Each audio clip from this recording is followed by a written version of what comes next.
والصلاة والسلام على سيد الأنبياء والمرسلين أما بعد. بسم الله الرحمن الرحيم. عن عائشة رضي الله عنها أن النبي صلى الله عليه وسلم دخل عليها وعندها امرأة قال من هذه؟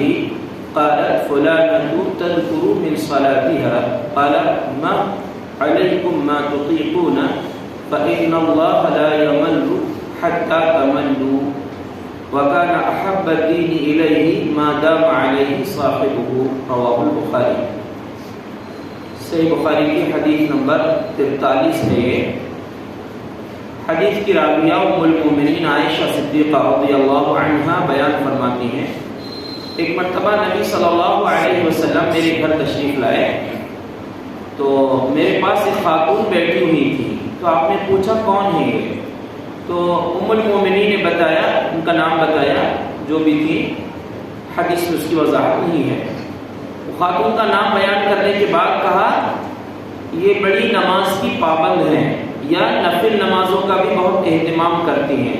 تو آپ نے فرمایا رک جاؤ، علیکم ما تطیقون، تمہارے اوپر اتنی ہی عبادت کرنے کی ذمہ داری ہے جس کی تمہارے اندر طاقت ہو، اس لیے کہ اللہ رب العالمین ثواب دینے سے نہیں تھکتا، تم لوگ تھک جاتے ہو. یعنی کچھ دن بہت زیادہ جوش میں آ کر، جذبات میں آ کر تہجد کی نماز پڑھنے کا شوق پیدا ہوا تو بہت زیادہ جو ہے لمبی لمبی رکعتیں پڑھ لیے اور 4 دن کی چاندنی کے بعد پھر سے اندھیری رات ہو گئی. ایسا نہیں ہونا چاہیے. آپ صلی اللہ علیہ وسلم کے سامنے جب ام المومنین ان کی بہت زیادہ نماز کا ذکر کیا کہ بہت زیادہ نماز پڑھتی ہیں تو آپ نے فرمایا نہیں. یہاں پر غور کرنے کی بات جو ہے، امام بخاری رحمۃ اللہ علیہ نے حدیث کو جو پیش کیے ہیں کہ اللہ کے نزدیک بہترین دین کا عمل وہ ہے جو ہمیشہ کیا جائے. فرائض جو ہیں، فرض عبادات کو تو کرنا ہی ہے. نفل عبادتوں میں ایسا نہیں ہونا چاہیے کہ کچھ دن جوش میں آ کر بہت زیادہ عبادت کر لی اور اس کے بعد پھر چھوڑ دیے، بلکہ اتنا عمل کریں کہ پابندی سے کر سکیں. اور غور کرنے کی بات یہ ہے کہ صحابہ کرام کو، صحابیات کو، یعنی اس دور کے مردوں اور عورتوں کو روکنا پڑتا تھا اتنی عبادت مت کرو. اور آج کے لوگوں کو بولنا پڑتا ہے کہ کم از کم فرض تو پڑھ لو. فرض پڑھنے میں بھی، فرض عبادت کرنے میں بھی لوگ کوتاہی کرتے ہیں.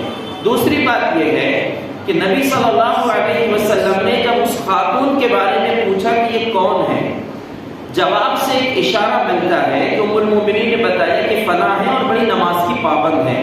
یعنی اس میں اشارہ یہ ہے کہ ایک شخص کو، ایک مرد کو اپنے گھر کے ماحول کی فکر ہونی چاہیے کہ میرے گھر میں آنے والے جانے والے لوگ کون ہیں، کیسے لوگوں کا میرے گھر میں آنا جانا ہے. کیونکہ عام طور سے سمجھتے ہیں لوگ کہ مردوں کے ذریعے برائی پھیلتی ہے یا گھر میں غیر مردوں کا آنا جانا غلط ہے. غلط عورتیں بھی گھر کا ماحول بگاڑ دیتی ہیں.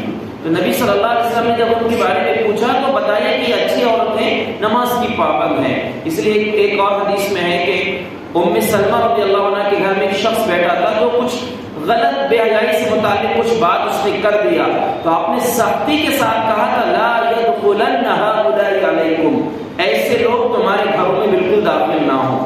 تو گھر کے ماحول کی بھی فکر ہونی چاہیے کہ ایسا نہیں. جیسے ایک اور مثال ہم آج کے دور کے حساب سے کہیں کہ بہت سارے لوگ کیا کرتے ہیں، اپنی بیٹی کو گرلس اسکول میں ڈالنے کے بعد بے فکر ہو جاتے ہیں. نہیں، ہماری لڑکی تو گرلس اسکول میں ہے، لڑکیوں کے ساتھ تعلیم حاصل کرے کوئی دقت نہیں. گرلس ہاسٹل میں ڈال کر بھی لوگ فکر مند نہیں رہتے، بے پرواہ ہو جاتے ہیں. لیکن یاد رکھیں اس جگہ بھی ایسی گندی مچھلیاں ہوتی ہیں جو سب کو گندا کر دیتی ہیں، بہت سیوں کو گندی کر دیتی ہیں.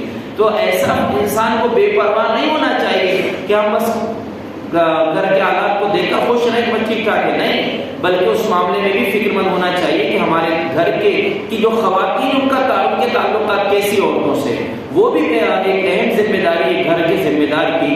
اسی لیے خالی جو ہے ظاہری دینداری کو نہیں دیکھنا ہے بلکہ اندر کے معاملات پر بھی انسان کو فکر مند ہونا چاہیے. اللہ رب العالمین ہمیں پابندی کے ساتھ اعمال کی ادا کرنے کی توفیق عطا فرمائے. آمین. وآخر دعوانا الحمدللہ رب العالمین.